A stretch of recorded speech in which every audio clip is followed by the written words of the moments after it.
Keluar.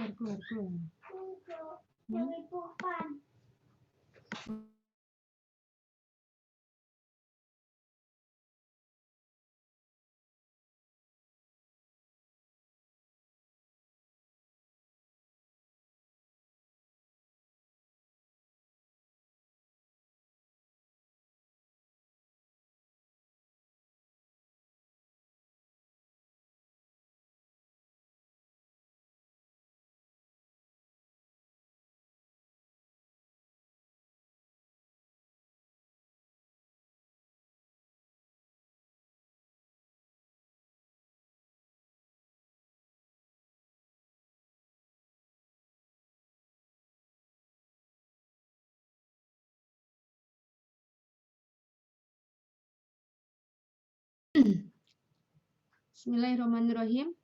Assalamualaikum warahmatullahi wabarakatuh. Waalaikumsalam warahmatullahi wabarakatuh, Bu. Ya, baik. Innal hamdalillah nahmadu wa nasta'inu wa nastaghfiru wa na'udzu billahi min syururi anfusina wa min sayyiati a'malina. May yahdihillahu fala mudhillalah wa may yudhlil fala hadiyalah. Asyhadu an la ilaha illallah wa asyhadu anna Muhammadan rasulullah. Alhamdulillah, hari ini kita ketemu kembali untuk mata kuliah pengantar ekonomi dan lembaga keuangan syariah. Untuk hari ini saya tidak perlu presensi lagi ya. Iya, Bu, ada Sudah ada di My Class. Iya, Bu. Iya, berarti semua udah pada presensi di My Class ya? Iya, Bu. Oke, baik. Iya. Baik, kalau sudah presensi di My Class, kita tidak perlu presensi lagi. Saya tinggal melanjutkan materi untuk pertemuan kita hari ini. Baik, untuk pertemuan pengantar ekonomi dan lembaga keuangan syariah, kemarin saudara sudah mempresentasikan tentang perbedaan antara sistem ekonomi kapitalis dan sosialis ya. Kalau campuran adalah gabungan antara keduanya. Nah, ketika kemarin sudah presentasi dan sudah saya bagi kelompok, hari ini saya ingin menjelaskan tentang sistem atau konsep ekonomi Islam. Seperti apa konsep ekonomi Islam yang ada di Indonesia? Hari ini akan saya terangkan, jadi saudara tinggal menyimak saja ya. Nanti materi akan saya share kalau pertemuan kita sudah selesai. Nanti di tengah-tengah sesi akan ada pertanyaan, jadi mohon kalian semua memperhatikan poin-poin pertanyaan yang sifatnya materi atau mengulang dari pengetahuan umum saudara semuanya ya. Baik, kita mulai untuk konsep dasar ekonomi Islam ya.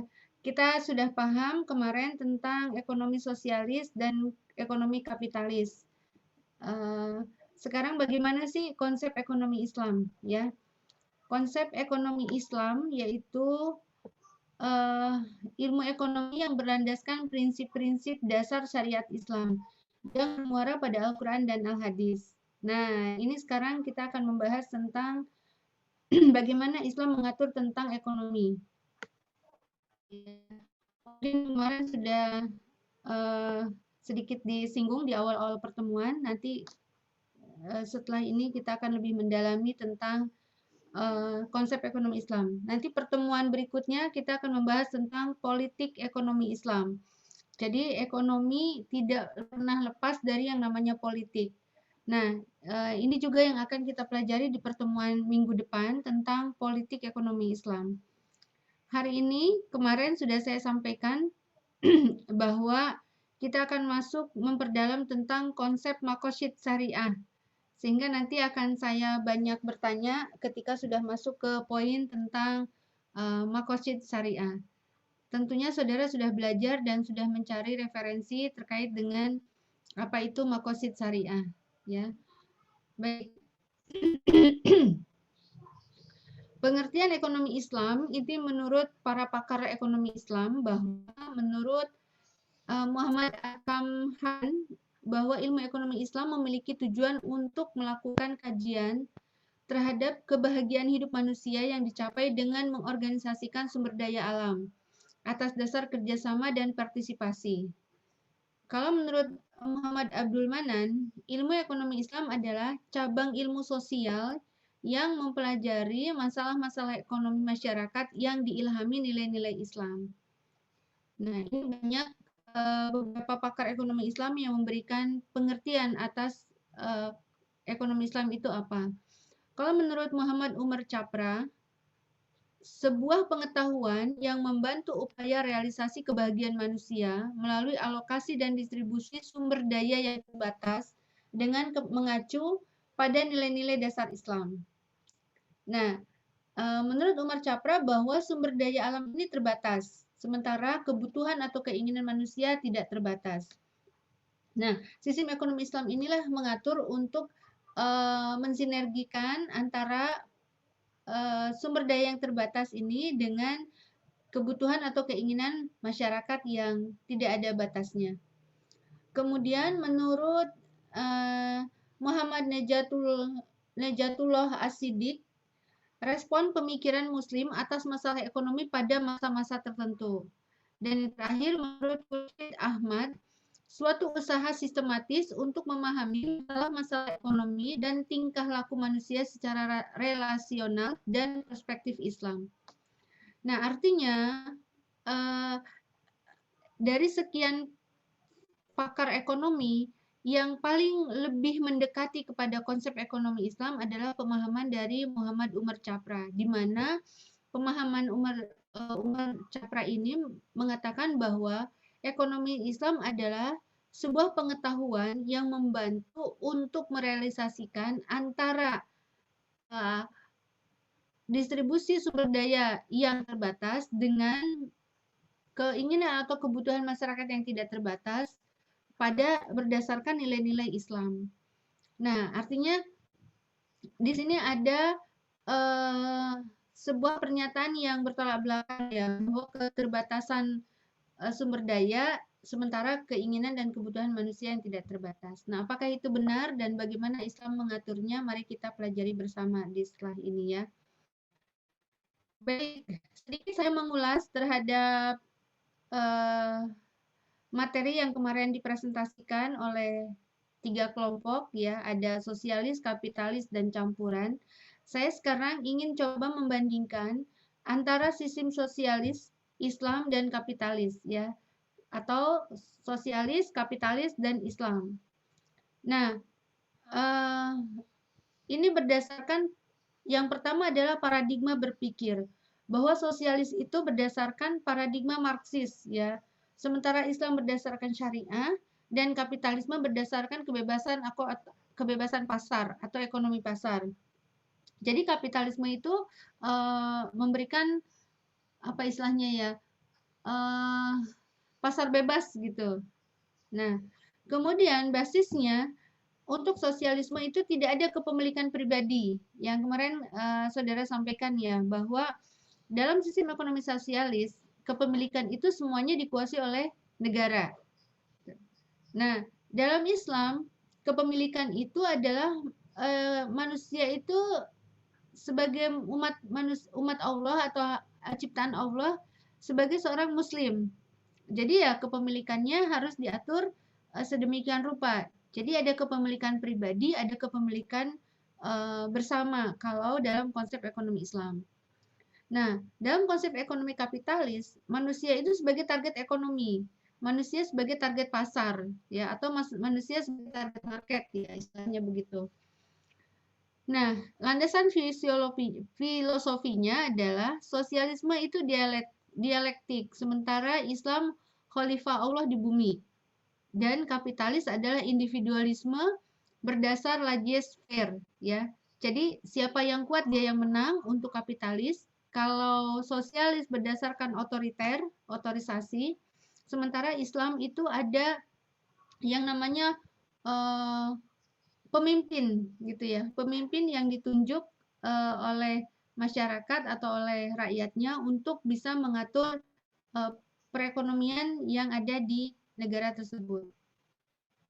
Lalu berikutnya dari sisi ruh ya atau dari sisi girohnya, kalau sosialisme itu berbasis konflik ya. Konflik sama halnya dengan kapitalis ya, konflik atau persaingan. Sementara di ekonomi Islam itu berbasis kerjasama, yang kuat mampu membantu yang lemah, yang mampu membantu yang tidak mampu. Kemudian keterlibatan Allah atau Tuhan, bahwa di dalam ekonomi sosialis itu tidak ada. Di dalam kapitalis ada tapi dianggap Tuhan itu nggak aktif, bahwa semua kesuksesan, semua keberhasilan itu atas kerja keras individu, atas kerja keras perorangan. Jadi tidak ada keterlibatan Tuhan di dalamnya. Sementara dalam ekonomi Islam justru Allah adalah yang mengatur gitu ya. Allah lah yang membuat aturan. Allah lah yang membuat kebijakan-kebijakan yang patut kita ikuti. Lalu kemudian hubungan ekonomi untuk sosialis itu proletar ya. Sementara di kapitalis itu individualisme. Dan untuk Islam itu egalitarisme ya. Sementara rentang waktunya kalau sosialis dan kapitalis dia hanya berorientasi dunia saja. Ya sudah, bagaimana mencari keuntungan yang sebanyak-banyaknya untuk kehidupan di dunia. Nah, beda halnya dengan ekonomi Islam. Bagaimana menyeimbangkan antara kehidupan dunia dengan kehidupan di ukhrawi, di akhirat nanti. Bahwa setiap apa yang kita lakukan di dunia pasti akan ada pertanggungjawabannya di akhirat. Gitu. Ini yang untuk sistem ekonomi Islam. Jadi ada keseimbangan antara dunia dan akhirat. Oke, sekarang nilai instrumen sistem ekonominya apa? Kapitalis itu persaingan bebas, kemudian free entry and exit, kemudian pasar monopolistik. Ini kapitalisme ya. Jelas, ini adanya persaingan bebas dan monopoli. Sosialis itu perencanaan ekonomi secara sentral. Jadi semua direncanakan oleh negara. Sementara pemilihan faktor produksi oleh kaum proletar secara kolektif. Nah, hanya sektor-sektor tertentu saja masyarakat umum boleh menguasai sektor ekonomi. Lalu bagaimana dengan Islam? Ya. Islam itu menggabungkan antara instrumen ekonomi dan instrumen keagamaan gitu ya. Jadi menggabungkan antara tadi dunia dan akhirat. Bagaimana tugas manusia di dunia ini, lalu apapun yang dilakukan akan dimintai pertanggungjawaban di akhirat nanti. Nah, dasar dari ekonomi Islam adalah yang pertama kali adalah tauhid. Ya, ini yang perlu kalian pahami ya, untuk saya pahami bahwa dasar dari ekonomi Islam itu adalah tauhid. Tauhid tentang apa? Tauhid tentang mempercayai akan adanya Allah. Bahwa Allah Maha Pencipta dan semua ciptaannya tunduk kepadanya. Gitu. Bahwa Allah itu Maha Pencipta dan semua yang ada di muka bumi itu atas ciptaan Allah dan apapun yang terjadi atas kehendak Allah gitu. Kan ada dalam hadisnya ya.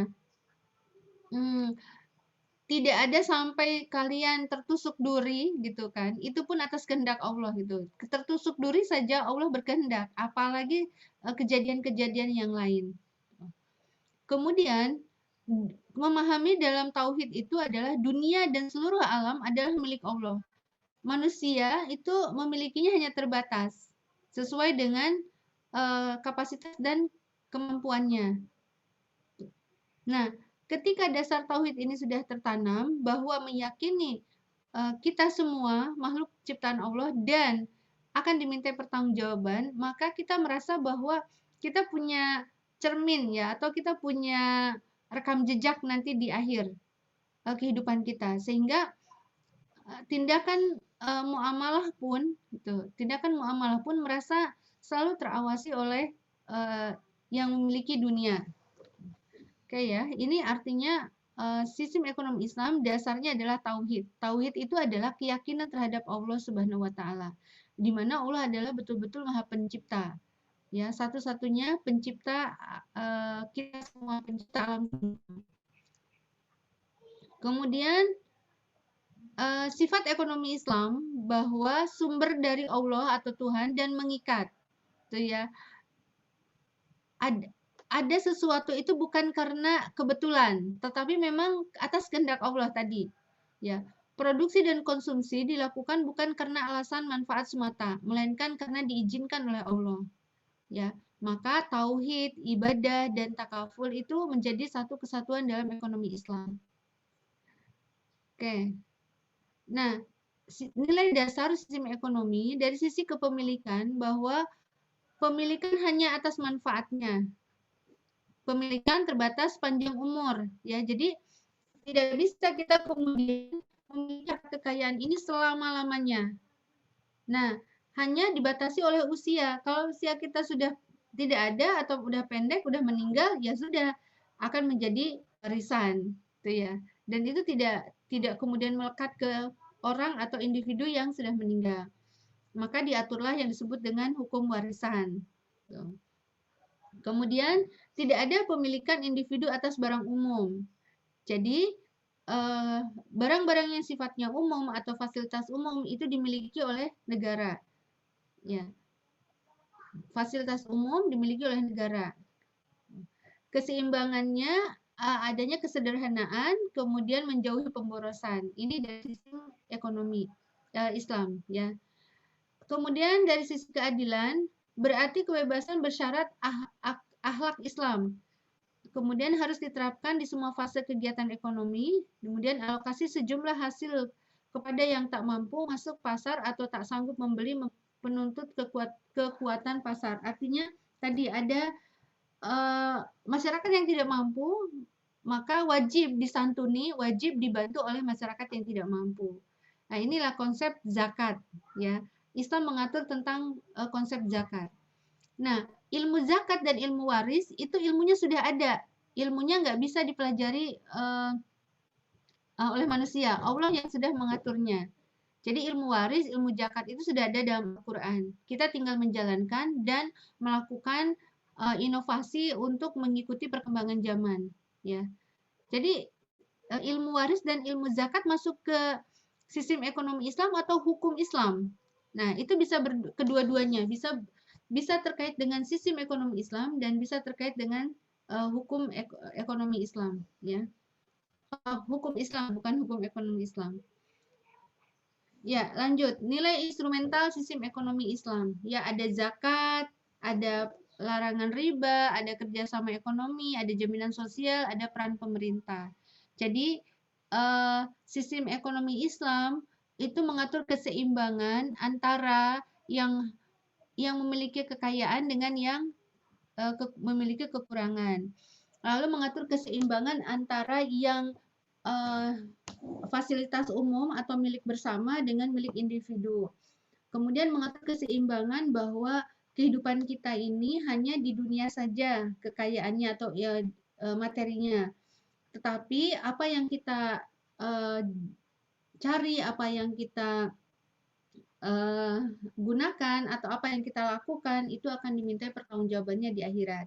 Jadi ada hukum dunia dan akhirat, ya, halal dan haram, surga dan neraka itu berkaitan dengan sistem ekonomi Islam, kaitannya dengan masalah muamalah. Lalu kemudian ada yang disebut dengan kerjasama ekonomi kalau dalam ekonomi Islam. Ya, nanti akan kita bahas lebih detail lagi. Lalu kemudian ini saya tidak terlalu banyak menyinggung, ya, bahwa keseimbangan dalam ekonomi Islam itu diatur melalui zakat. Nah, zakat ini ilmunya sudah ada. Zakat ini ketentuannya sudah ada, nggak bisa kemudian kita dimanipulasi, ya. Bahwa zakat fitrah itu 2,5 kilogram beras gitu, ya, dan diberikan sebelum Idul Fitri, sholat Idul Fitri. Lalu kemudian ada zakat mal, yang itu sudah memenuhi nisab. Nah, zakat mal ini macam-macam. Zakat perdagangan, zakat pertanian, zakat harta, zakat harta penemuan atau harta karun dan sebagainya, ini ada aturannya. Sehingga kalau istilah saya, zakat ini ilmunya sudah ada, gitu ya. Ilmunya sudah ada dari Allah, tinggal menjalankan saja. Lalu kemudian dalam Islam juga dalam ekonomi Islam ada yang disebut dengan larangan dalam bertransaksi. Ini nanti akan kita bahas tentang riba ya. Kemarin sudah sedikit kita singgung tentang riba, maisir, goror, judi, kemudian akad zolim gitu. Nah, artinya ada yang disebut dengan larangan. Dalam ekonomi Islam ada yang disebut dengan larangan. Larangan-larangan dalam bertransaksi muamalah menurut ekonomi Islam itu apa saja. Nah, ini yang menjadi batasan dalam konsep ekonomi Islam. Kemudian kerjasama ekonomi, ya ada mudorobah, musyarakah, qardul hasan, murobahan. Nanti ini akan kita bahas. Lalu dalam Islam ada yang disebut dengan jaminan sosial, ya bahwa keuntungan dan beban sebanding lurus dengan manfaat. Berbeda dengan kapitalis. Kalau kapitalis itu dengan modal sekecil-kecilnya untuk mendapatkan keuntungan yang sebesar-besarnya. Gitu.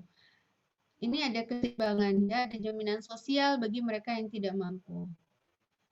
Oke. Nah, bagaimana sih peran negara dalam ekonomi Islam gitu ya? Peran negara atau pemerintah berfungsi sebagai distributor maupun pemilik manfaat sumber-sumber ekonomi sebagai lembaga pengawas kehidupan melalui lembaga. Nah, ada yang disebut dengan hisbah. Hisbah itu adalah lembaga pengawas pasar yang menjamin tidak adanya pelanggaran moral di pasar. Entah itu monopoli, pemerkosaan hak terhadap konsumen, dan sebagainya. Jadi ini semua diatur dalam ekonomi Islam tentang keseimbangan antara pemerintah dengan masyarakat. Nah, saya mau tanya nih, lembaga independen atau lembaga pengawas di Indonesia untuk sistem ekonomi itu kira-kira apa aja? Siapa yang bisa untuk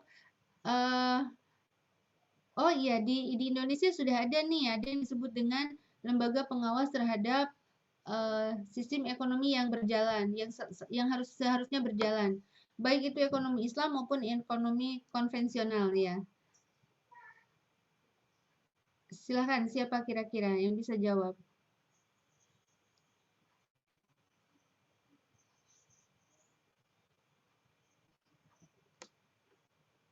Lembaga yang mengawasi atau mengatur ekonomi di negara yang dibentuk oleh pemerintah, ya.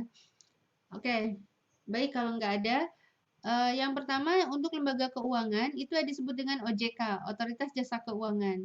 Ya, lembaga inilah yang untuk mengatur atau mengawasi lembaga keuangan yang ada di negara kita.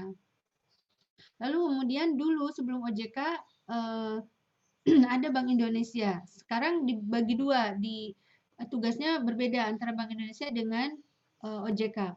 OJK tugasnya adalah mengawasi.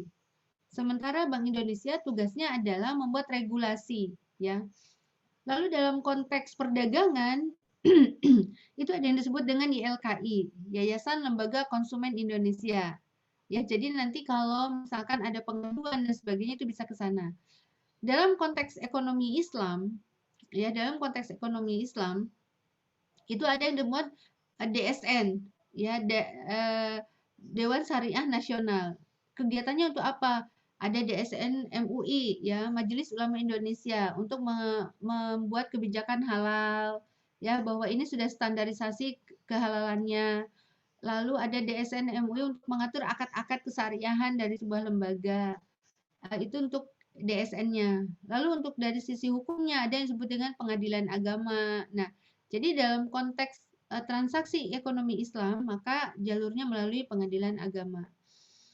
Lalu kemudian ada beberapa lembaga-lembaga independen non pemerintah yang sifatnya NGO ya, yang bertugas untuk mengawasi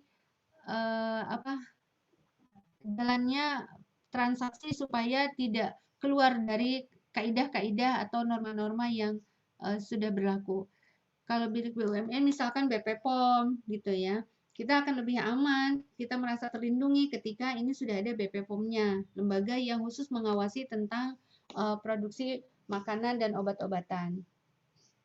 Kemudian ada juga LSM-LSM lain yang sifatnya pengawasan terhadap transaksi ya, transaksi atau terhadap sirkulasi ke ekonomi di negara kita.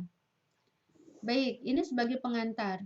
Sebelum saya lanjut, saya mau bertanya nih, biar enak diskusinya.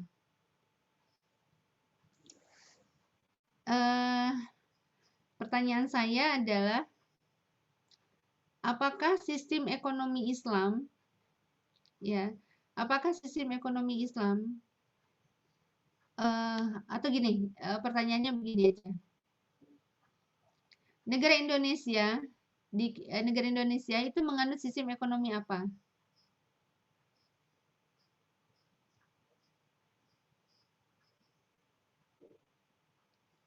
Halo? Ini nggak pada tidur kan? Saya nggak ditinggalkan ini. Saya Enggak, udah. Bu. Oke, saya mau bertanya. Indonesia itu menganut sistem ekonomi apa? Campuran mungkin ya, Bu. Campuran. Iya. Iya, sistem ekonomi di Indonesia itu menganut sistem ekonomi campuran. Campuran antara sosialis, kapitalis, dan saat ini mulai pada konsep ekonomi Islam. Saya akan bercerita dulu ya. Karena Indonesia ini pernah dijajah gitu, sehingga tidak punya kemerdekaan dalam ekonomi, maka dari awal menganutnya kepada kiblatnya ke kiblat barat gitu ya. Sementara di barat itu kan lebih kepada sistem ekonominya adalah kapitalis.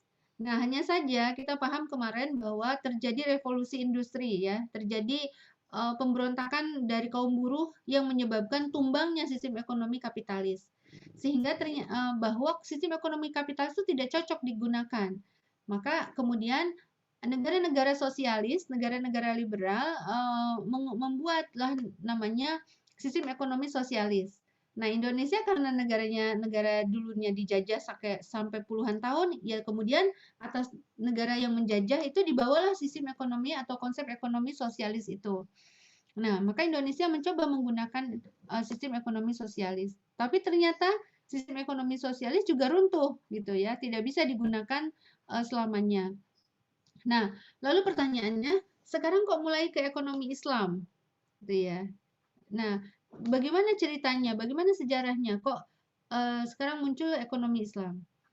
Nah, ekonomi Islam itu dikembangkan di negara-negara Islam tentunya ya, walaupun ini sudah sangat banyak, sudah sangat lama dijalankan sejak zaman Rasulullah. Nah, lalu kemudian beberapa negara yang mayoritas Muslim gitu ya, atas goodwill itu itikat baik ya, keresahan terhadap sistem ekonomi kapitalis, keresahan terhadap sistem ekonomi sosialis, lalu kemudian muncullah ide atau muncullah gerakan di mana bahwa kita mencoba untuk menjalankan ekonomi Islam yang ternyata menurut pandangan masyarakat dan kemudian ketika sudah berjalan, ini lebih mensejahterakan dan ini lebih bisa diterima oleh masyarakat secara umum. Nah, kalau saudara tahu bahwa ekonomi Islam itu kemudian ketika diterima oleh masyarakat, akhirnya bagi masyarakat yang non-Muslim pun melihat bahwa ini adalah sebuah pasar gitu ya, sebuah peluang, sehingga kemudian berjamurlah lembaga-lembaga syariah yang itu sebenarnya dimiliki oleh orang non-Muslim. Paham ya? BCA, sekarang udah ada BCA Syariah. NISP yang itu non muslim ya, dia sekarang udah ada NISP Syariah. Permata Syariah ya. Artinya ketika gerakan ekonomi Islam ini digelorakan oleh masyarakat, digelorakan oleh kita semua, akhirnya pasar pun gitu ya, pasar pun mengikuti. Dan mau tidak mau, setuju tidak setuju, akhirnya orang-orang yang non-Muslim pun akhirnya mendukung dan mengikuti tren pasar tersebut. Nah, ini maksud saya adalah, ayo saudara sebagai generasi penerus, sebagai anak muda yang itu nanti akan melanjutkan estafet perjuangan, estafet generasi ekonomi, memiliki jiwa bahwa Islam ini betul-betul sebuah ilmu yang atau sebuah konsep yang sangat tepat dalam bidang ekonomi gitu. Dalam bidang ekonomi menggunakan sistem ekonomi Islam sangat tepat. Ya, karena sebenarnya Islam itu sudah banyak mengatur tentang sistem ekonominya. Nah, ketika gerakan ini dimunculkan oleh masyarakat dan masyarakat sadar akan kelebihan atau manfaat dari ekonomi Islam, maka saya berharap negara kita juga ikut menjalankan secara keseluruhan bahwa konsep yang dilakukan adalah ekonominya berbasis ekonomi Islam.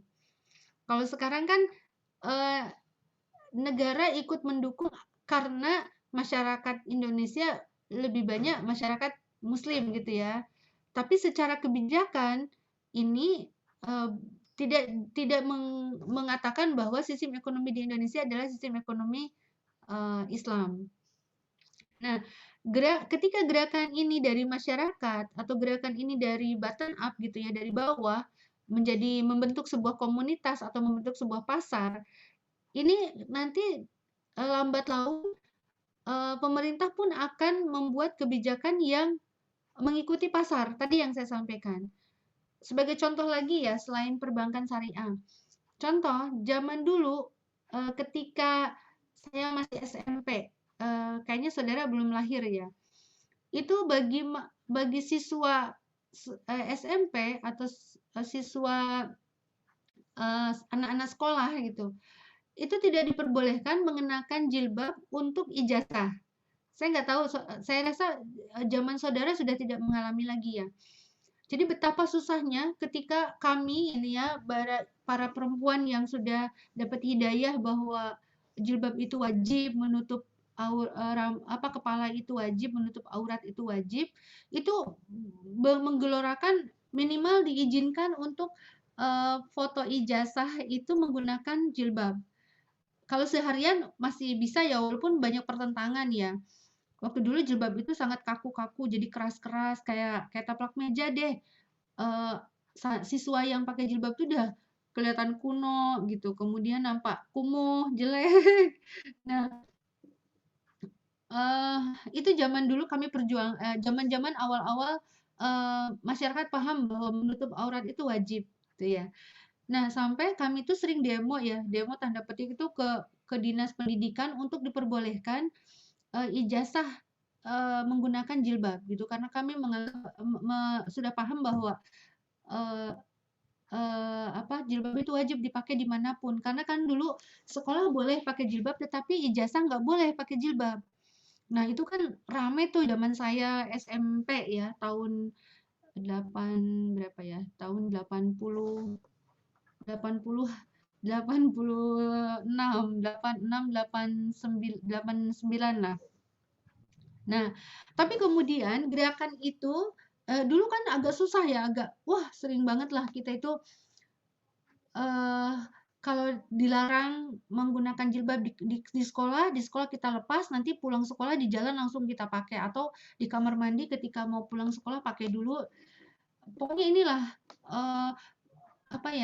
kecintaan kita waktu itu untuk memperjuangkan jilbab itu boleh dipakai untuk siswa itu, masya Allah lah, tinggi gitu, tinggi sampai sering ngadain demo, sering ngadain kajian kumpul gitu, supaya bagaimana ya caranya supaya dibolehkan siswi yang SD, SMP, SMA itu boleh pakai jilbab. Nah, kemudian proses ini kan terus berjalan ya, lambat laun, karena ini gerakan di bawah, gerakan akar rumput, gerakan bawah tanah gitu, atau gerakan dari masyarakat, pelan-pelan akhirnya dibolehkan. Dan sampai sekarang kita sangat merdeka mengenakan hijab gitu ya. Sangat merdeka. Kalau dulu zaman saya, masya Allah, dikucilkan, tidak dibolehkan masuk ke kelas gitu. Bahkan yaitu memperjuangkan, saya masih sangat teringat sekali memperjuangkan jilbab, siswi boleh pakai jilbab untuk diijazah, karena dulu sangat-sangat tidak boleh gitu. Nah, tapi ternyata terus kemudian gerakan ini membesar gitu, menggelembung, dan masyarakat terus setuju bahwa ya seorang muslimah wajib pakai jilbab. Nah, alhasil pemerintah pun mendukung gitu. Nah, maksud saya, lalu kemudian contoh yang kedua sebelum saya simpulkan. Dulu kalau saudara punya saudara ya, polwan, ingat ya, polisi wanita itu nggak boleh pakai jilbab. Karena saya dulu zaman SMP atau SMA saya ikut kegiatan PKS. Pokoknya apapun organisasi siswa sampai saya organisasi kemahasiswaan saya ikutin zaman dulu. Nah, zaman saya jadi PKS ya, patroli keamanan sekolah itu yang tukang nyebrang-nyebrangin teman-teman di depan. Itu kan latihannya oleh polwan ya. Latihannya itu dilatih oleh polwan atau kakak kelas yang dari ini ya, biasanya pokoknya dari kepolisian lah. Nah, mereka bercerita bahwa polisi itu, polwan itu nggak boleh pakai jilbab gitu. Aturan dari negaranya seperti itu. Nah, lambat laun kan gerakan jilbab ini menjadi kewajiban, jilbab ini kesadaran masyarakat untuk berislam mulai tinggi. Maka sekarang polwan boleh pakai jilbab. Nah, artinya maksud saya ketika negara tidak mengatakan bahwa oke negara kita pakai sistem ekonomi Islam gitu. Nah, tetapi ketika masyarakatnya yang melakukan gerakan bahwa ini loh kita gelorakan ekonomi Islam ini sebagai ekonomi yang paling sesuai untuk kebutuhan masyarakat atau paling adil menurut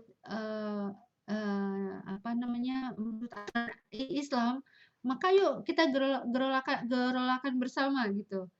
Nah, buktinya sekarang ya perkembangan cukup pesat nih ketika ekonomi Islam sudah masuk ke Indonesia ya, ke negara-negara muslim. Ya, sudah mulai banyak perbankan syariah, hotel syariah, eh, halal tourism ya. Saya nggak tahu halal tourism itu kayak mana, apa mungkin ya halal tourism itu objek-objek wisatanya khusus objek wisata yang sesuai dengan eh, agama kita ya, misalkan mungkin tidak datang ke candi, tidak datang ke tempat-tempat ritual ibadah orang non-muslim ya kayak gua kayak gitu.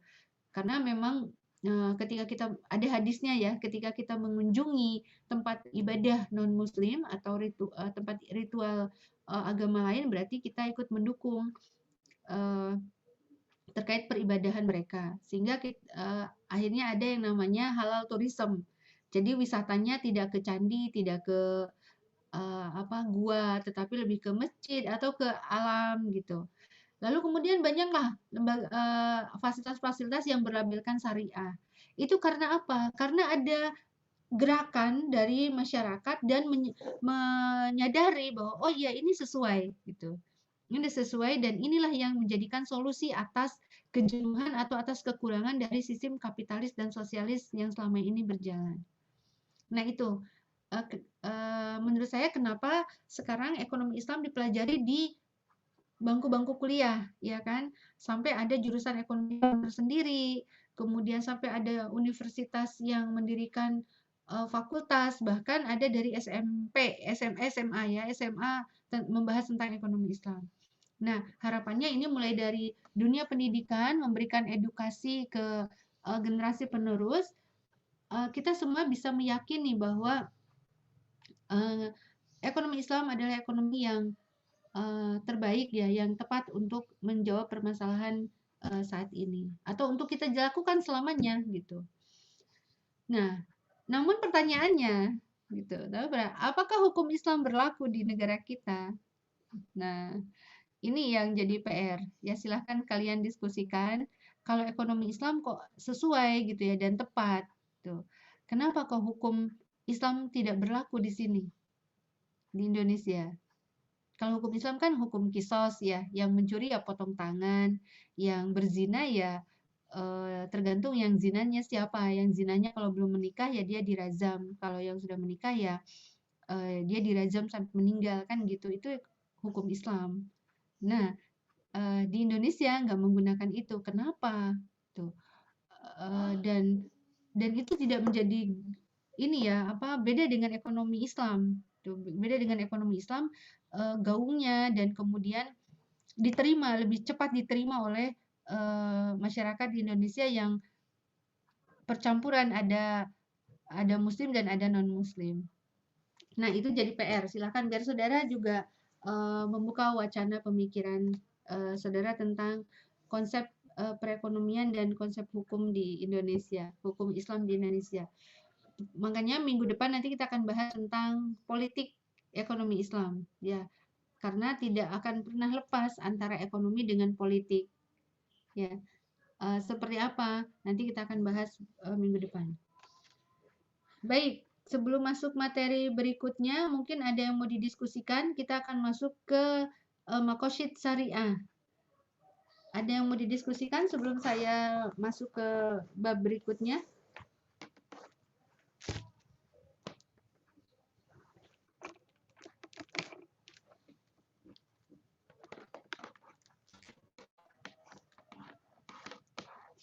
Silahkan kalau ada yang mau berdiskusi tentang apa yang saya sampaikan tadi. Sebelum kita masuk ke tentang Makosyid Syariah. Bentar ya. Saya izin nyolokin dulu chargernya, habis baterainya. Baik, Bu.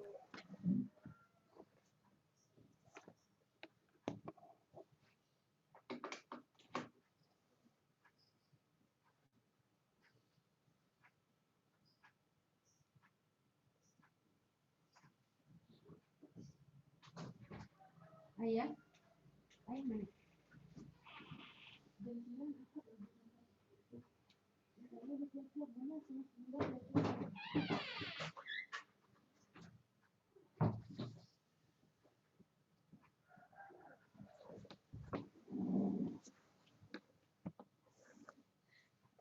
Baik, ya, kalau tidak ada yang mau didiskusikan tentang apa yang saya sampaikan tadi, saya akan masuk tentang Makosyid Syariah. Nah, sebelum saya masuk tentang Makosyid Syariah, kemarin sudah saya sampaikan ya, minggu yang lalu bahwa minggu ini saya akan membahas tentang Makosyid Syariah. Nah, karena saya sudah sampaikan, tentunya boleh ya, berhak ya saya untuk bertanya sebelum masuk ke materi. Menurut saudara, Makosyid Syariah itu apa?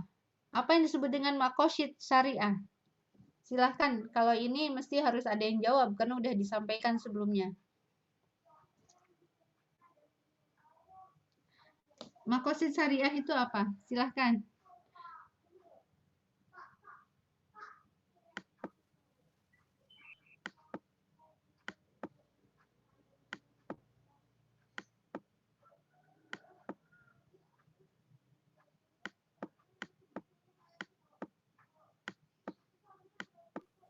Bu, saya ingin menjawab. Boleh. Siapa Mbak? Nurdiah. Nurdiah. Oh ya, Mbak Nurdiah, monggo.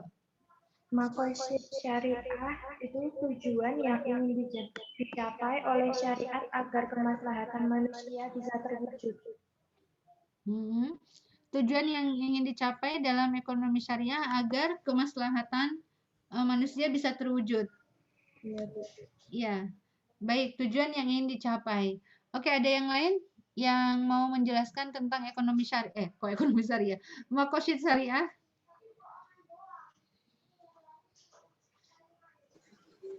Izin menjawab. Ya, Mbak Nur Ainun ya? Ya, Bu. Ya, silakan Mbak. Tujuan atau ada dalam setiap syariat.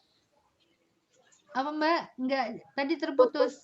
Iya, tujuan atau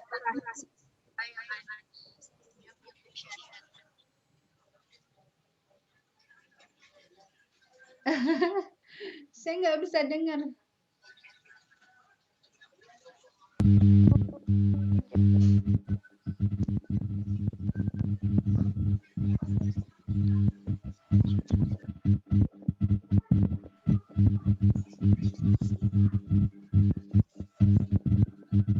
Atau boleh lewat chat ya. Bu.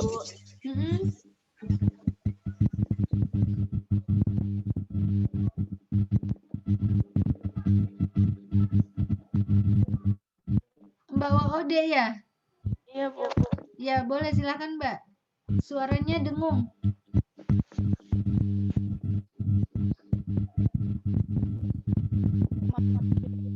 Itu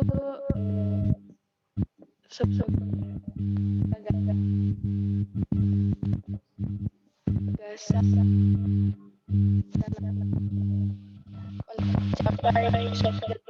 suatu tujuan nggak Bu? Enggak.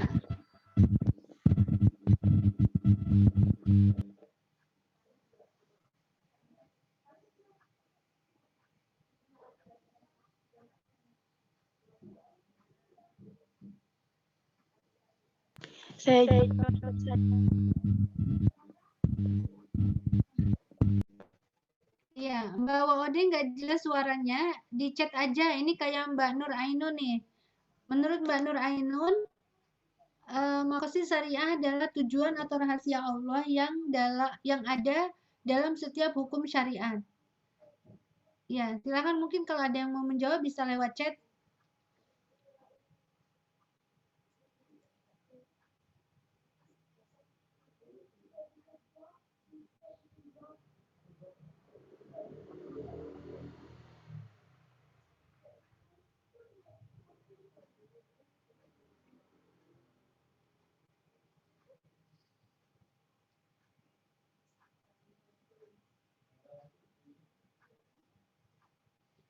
Silakan.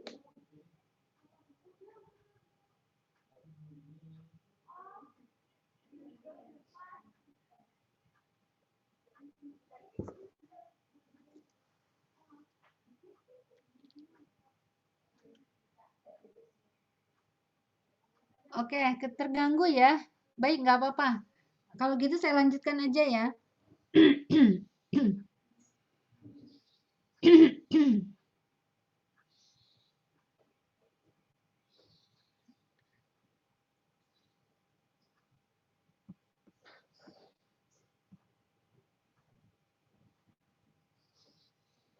Ya, ini chatnya udah masuk Mbak Waode ya. Suatu gagasan hukum Islam untuk mencapai tujuan-tujuan tertentu. Baik. Ini udah bagus semua ya, sudah betul bahwa maqasid syariah adalah kesempurnaan dalam bersyariah, gitu ya.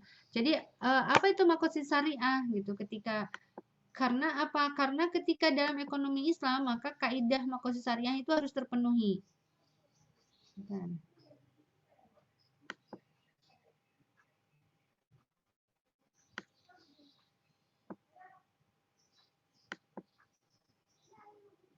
Ya, maqasid syariah adalah kalau ini secara bahasa ya,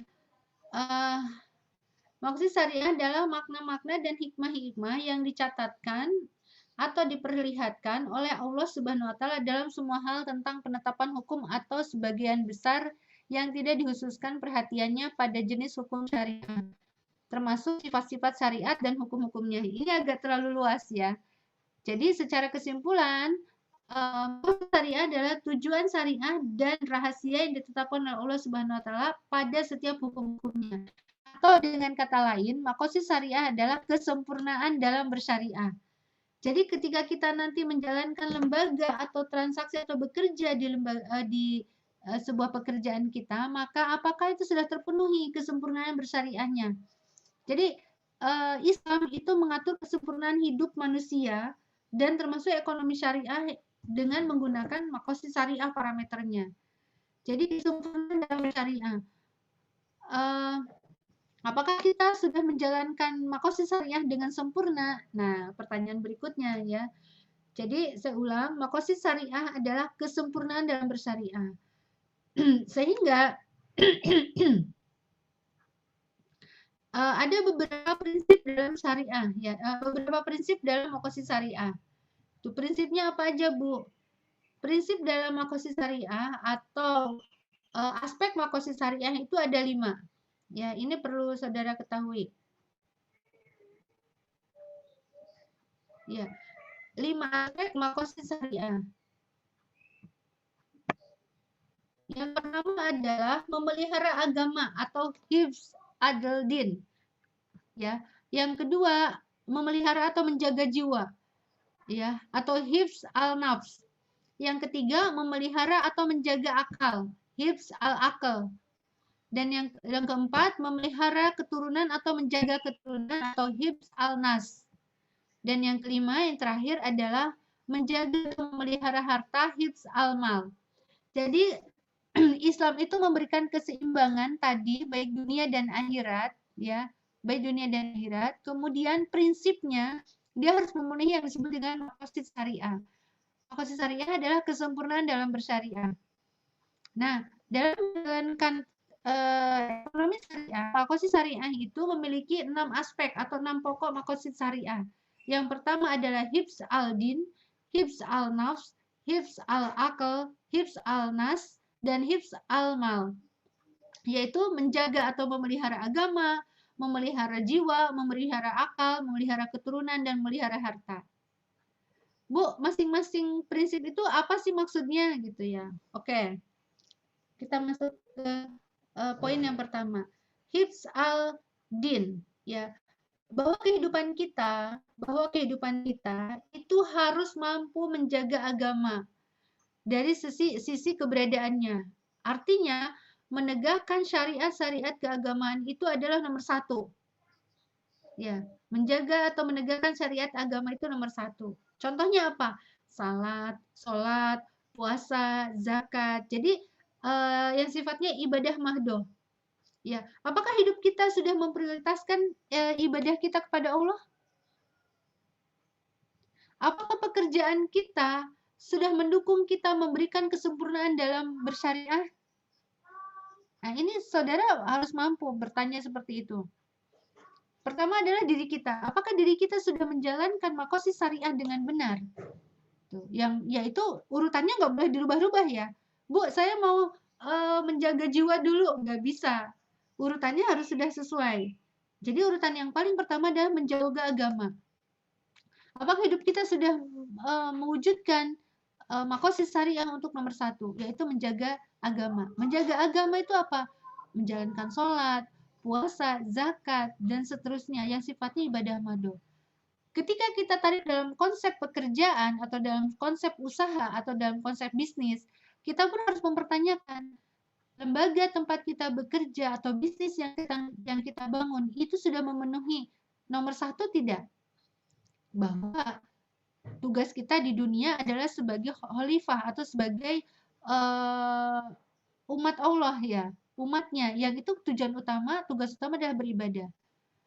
Maka apakah pekerjaan kita sudah memberikan kita keleluasan untuk beribadah, sholat di awal waktu? Ini perlu Anda tanyakan nanti ketika Anda bekerja atau Anda membangun perusahaan. Jika lembaga atau perusahaan saudara belum memberikan keleluasaan bagi karyawan untuk sholat di awal waktu atau bahkan tidak menyediakan tempat sholat, sebaiknya Anda tinggalkan.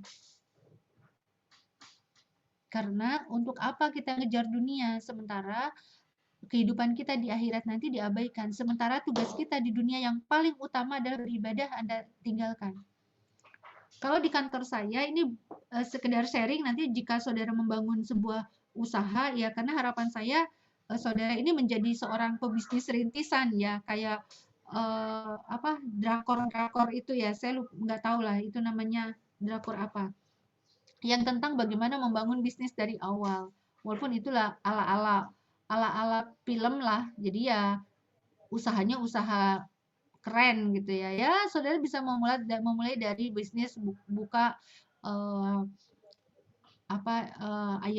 ayam Kentucky misalkan, atau mungkin Anda punya bisnis rintisan dari nol, lembaga keuangan, atau mungkin Anda membuka usaha bisnis yang sifatnya kecil-kecil dulu lah. Nah, yang paling utama Anda tegakkan adalah 1, menjaga agama. Jangan sampai Anda tidak memberi kesempatan kepada tim atau pada diri Anda untuk tidak sholat di awal waktu. Di kantor saya ada tulisan besar di ruang bersama bahwa hidup kita ini, bahasanya saya lupa. Bekerja itu hanya selingan untuk menunggu waktu sholat ke waktu sholat berikutnya.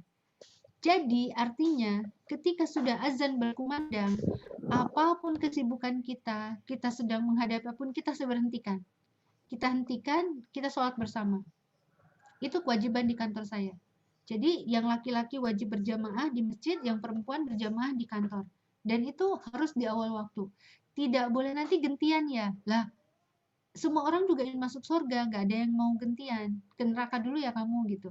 Semuanya berhenti, termasuk ketika ada nasabah yang datang, mohon maaf kami karena sudah azan, eh, ikut sholat bersama atau menunggu kami selesai. Tapi lebih banyak kita ajak bersama sholat. Dan karena udah sering, udah kami lakukan terus-menerus, akhirnya nasabah kami udah paham. Oh, kalau di BMT UMY begitu azan, berhenti pelayanan, sholat berjamaah. Nah, ini penting bagi saudara tegakkan terlebih dahulu konsep menjaga agama di awal.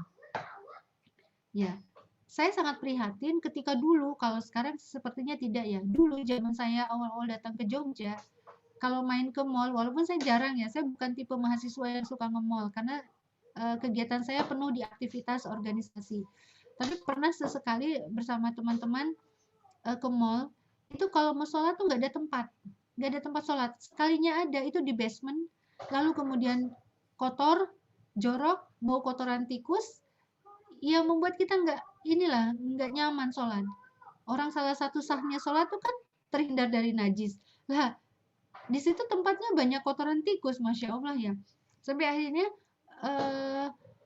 saya membuat tulisan di koran yang itu alhamdulillah dimuat menjadi opini tentang dicari tempat sholat di mall gitu ya. Yang itu masya Allah bagi saya sebuah prestasi ya, karena menulis di koran itu sebuah kebanggaan lah zaman saya kuliah dulu. Semoga saat ini juga sama ya.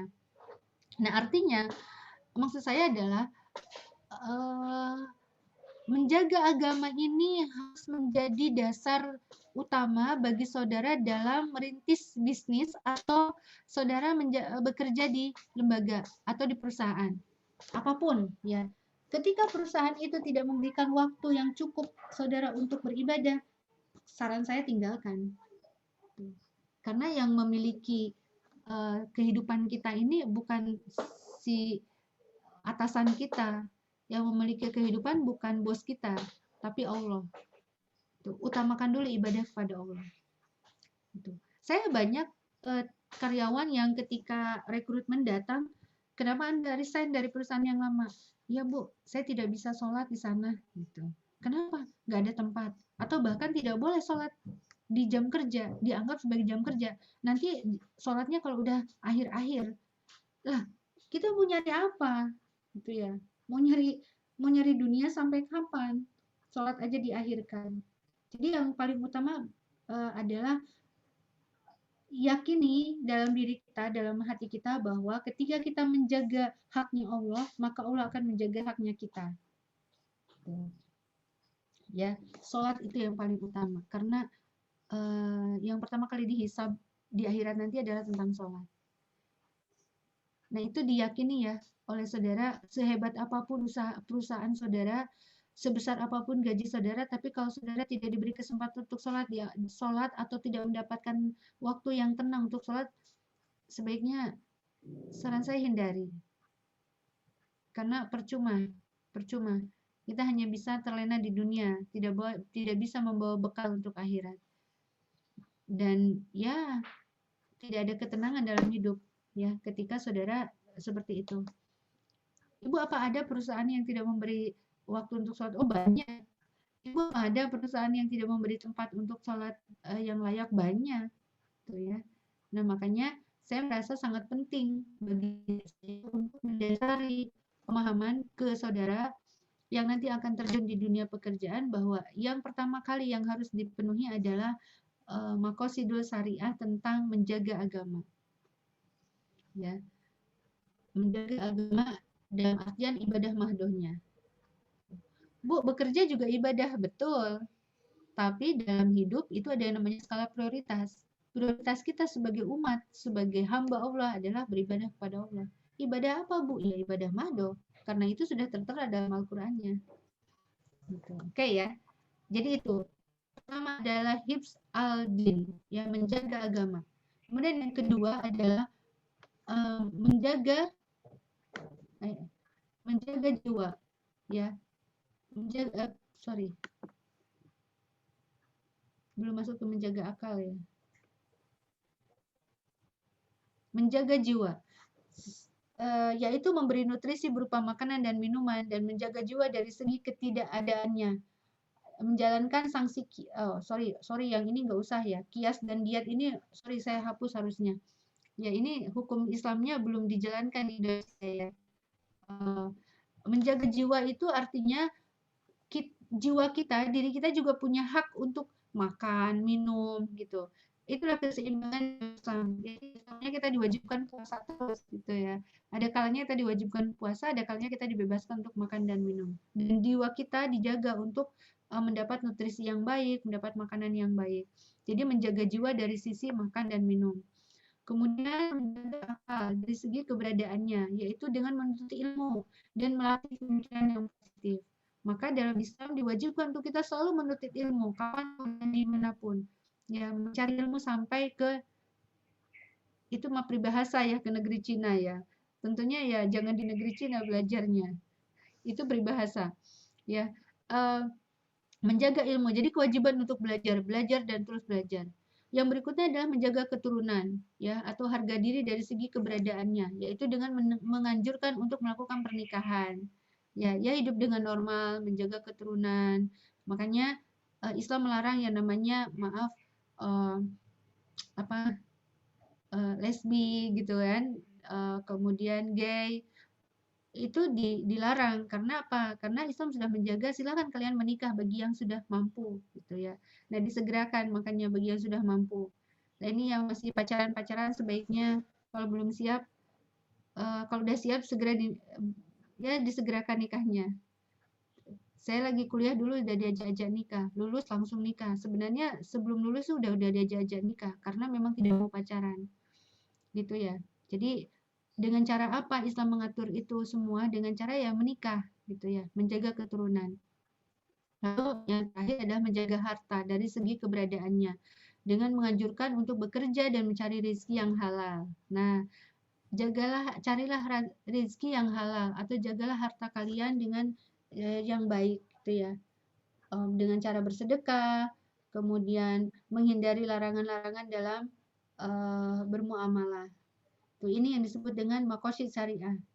Jadi menjaga agama, menjaga jiwa, menjaga akal, menjaga keturunan, dan menjaga harta terakhir. Ya. Atau secara kesimpulan dalam skala prioritas maqasid syariah itu ada 3, yaitu memenuhi kebutuhan primer, ya, kebutuhan sekunder, dan kebutuhan tertier atau kebutuhan yang sifatnya pelengkap bagi manusia dalam menunjang kebutuhan primer dan sekunder. Nah, demikian yang bisa saya diskusikan pada hari ini. Silakan jika ingin ada yang bertanya, jika ingin ada yang mau didiskusikan dari saudara semuanya, saya buka sesi tanya jawab. Silakan.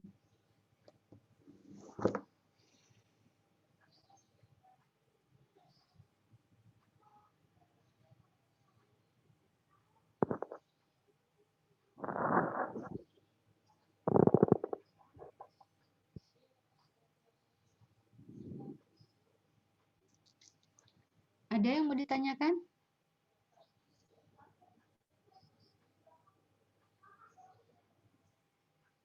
Tidak ada? Oke, kalau tidak ada saya rasa cukup dulu ya. Nanti kita ketemu lagi minggu depan. Kita akan bahas tentang politik ekonomi Islam. Silakan saudara pelajari terlebih dahulu politik ekonomi Islam. Ya. Oke, setelah itu kita sudah mau masuk ini ya. Apa namanya? Ujian MIT ya.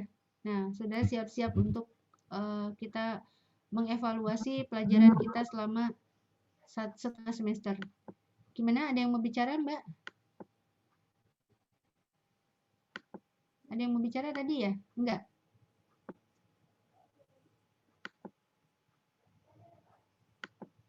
Oke. Kalau nggak ada yang ditanyakan, saya rasa cukup materi kita hari ini. Mudah-mudahan bermanfaat. Mohon maaf jika ada yang kurang berkenan di hati saudara semuanya. Kita ketemu lagi minggu depan untuk materi tentang politik ekonomi Islam. Artinya ekonomi tidak akan lepas dari yang namanya politik.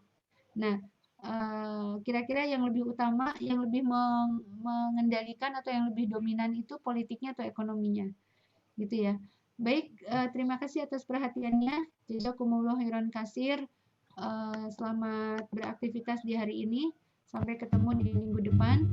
Saya tutup dengan baca hamdalah dan doa kafaratul majelis. Alhamdulillahirabbil alamin. Subhanakallahumma wa bihamdika asyhadu an la ilaha illa anta astaghfiruka wa atubu ilaik. Assalamualaikum warahmatullahi wabarakatuh. Waalaikumsalam warahmatullahi wabarakatuh. Terima kasih, Bu. Suaranya kok kayak anak kecil. Baik ya. Saya keluar ya. Dadah, Bu. Ya. Assalamualaikum. Salam.